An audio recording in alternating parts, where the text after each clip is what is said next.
ধরুন কারণবশত ভোটার কার্ডটা আপনার হারিয়ে গেছে, আর সেই ভোটার কার্ডটার কোনো জেরক্স নাই আপনার কাছে এবং ফটোও নেই, এমনকি আপনি ইপিক নাম্বারটাও ভুলে গেছেন, আর এখন সেই ভোটার কার্ডটা আপনার দরকার।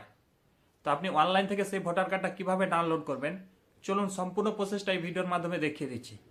তো এর জন্য আপনি সর্বপ্রথমে প্লে স্টোর থেকে ছোট্ট একটা অ্যাপ্লিকেশন ডাউনলোড করে নেবেন, ইসিআই নিট। তো আমার ডাউনলোড করা আছে, ওই জন্য আমি ওপেন করে নিচ্ছি। এরপরে এখানে আপনি নাম্বার দিয়ে লগ ইন করে নেবেন। তারপরে একটা পপ আপ শো হবে, পপ আপটা কেটে দিবেন। তারপরে এখানে ডাউনলোড ই ভোটার এখানে ক্লিক করবেন।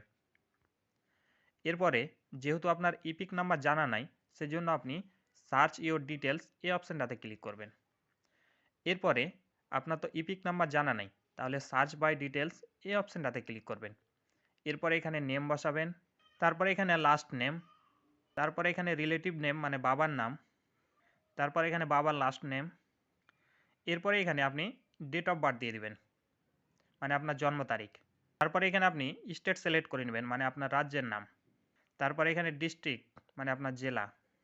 তারপরে এখানে অ্যাসেম্বলি মানে আপনার ব্লক। এরপরে এখানে সার্চে ক্লিক করবেন। এখন আপনারা দেখতে পাচ্ছেন যে পুরোপুরি এখানে ডিটেলসটা চলে আসলো।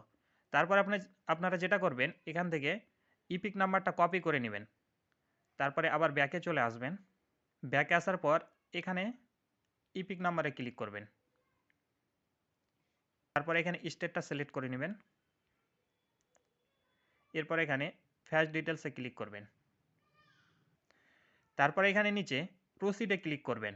এরপরে যে নাম্বারটা আপনার ভোটার কার্ডের সাথে লিঙ্ক আছে, ওই নাম্বারে একটা ওটিপি আসবে, এখানে ওটিপিটা দিয়ে দিবেন। এরপরে ভেরি অ্যান্ড ডাউনলোড এই অপশানটাতে ক্লিক করবেন।